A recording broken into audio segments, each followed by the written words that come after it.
Alright guys, well it's that time again. It is new parts day, or new stuff day. Let's take a look what I've ordered this time. Don't want a Kona, 15% off coupon. Alright, so today we are checking out my new helmet that I'm gonna hopefully make it through the year with.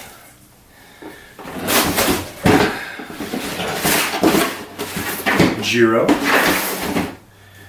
and we've got the Chronicle mitts.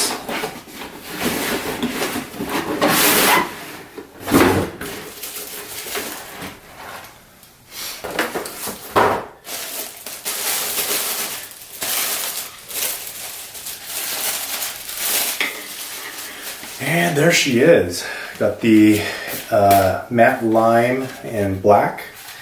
If you guys don't know about this helmet, this is Giro's, I guess, maybe sub-entry level helmet. Comes underneath their Montero MIPS. And let's see here.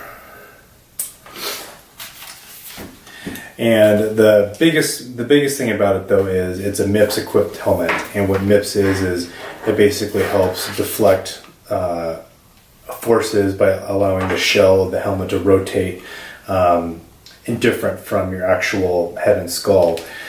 So this replaces my Troy Lee Designs A1 that I've been wearing. This is my second A1. And yeah, let's take a closer look at it, and I'll kind of go over what interested me about it, and we'll see how the fit compares.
So looking over the helmet in closer detail, we've got 16 vents throughout the whole helmet. I hear it vents relatively well, even though it doesn't look like the most ventilated helmet. That was one of my complaints with the A1, and a lot of complaints with the Troy Lee Designs A1, is that it does not vent very well. It's been like high 40s weather so far, and even in that weather, this is already becoming pretty hot. So I'm looking for something a little bit cooler, which I hear the Chronicle has in the venting department. Overall, the construction looks really nice. It's kind of got that classic Giro look to it. It's a 3-position visor, so it's in the low position now. The middle position is really hard to find. You kind of almost have to adjust one side and then the next, because it wants to skip right over and go to the top. So this is kind of the middle, and then the highest, just pop it up all the way, and you got that right there. So not the most adjustable visor. It's not multi-adjust, kind of like how the Troy Lee helmets are, but I find either the low position or the middle position like this is probably what I'll run, just to keep that visor out of your eyes, and so forth. Biggest thing you'll notice too between the two helmets is visor is noticeably longer. So I feel like it's going to be a little bit more functional in keeping the sun out of your eyes. Whereas I feel like the visor on here is almost more cosmetic versus functionality. So overall, I do like the fit and feel of the helmet. My helmet history is actually, I've had the Fox Flux was my very first helmet.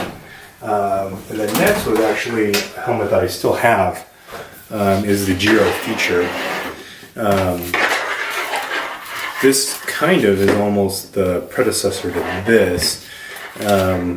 So, you know, kind of the same concept, you know, exposed EPS foam, you know, pretty short visor on this guy. This is kind of a classic helmet, and I still use it for nighttime rides too, like the light and GoPro mount on there. Then I believe I went to a Specialized Ambush. That was a great helmet.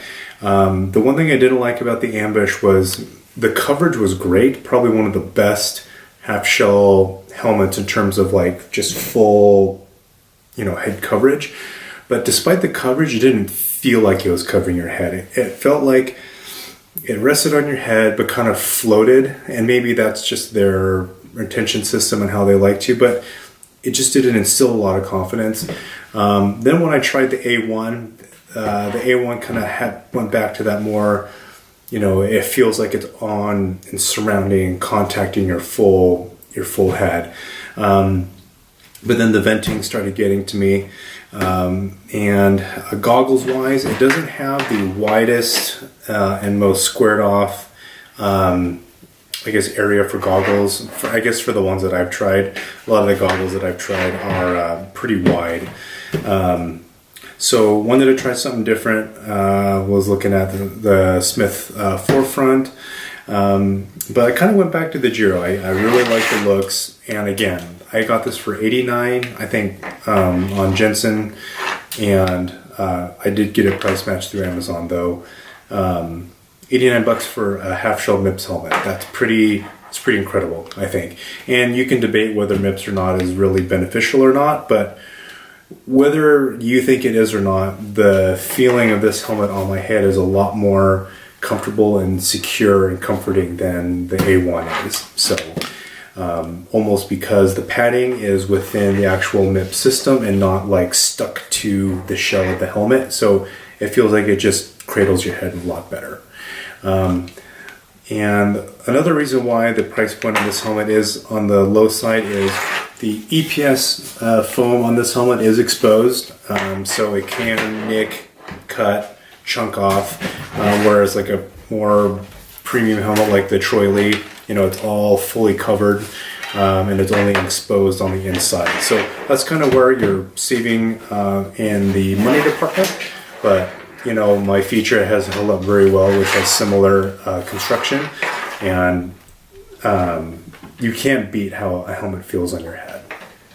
So that's it. That's kind of my look on the Giro Chronicle. If you have any questions on it, I'll mention sizing really quick. So I typically have a really big head. That's why I kind of keep my hair a little bit shorter. This is a large, extra large. This is just a large. And this feels snug. I typically have to go to a large, extra large. My Ambush was an extra large. This Giro feature is, everything's worn off, but I'm pretty sure it was an extra large. Every helmet that I've had was an extra large. This is designated as a large. I have a rounder, larger than most head, and this fits back perfect. And I don't think I can adjust this out anymore. So keep that in mind. In terms of the sizing. So finally, that is it. That's my look on the Giro Chronicle. If you're interested on it, I'll post a link in Amazon to it and where I found it for this price. And if you have any questions on it, just let me know in the comments, and we'll see you next time.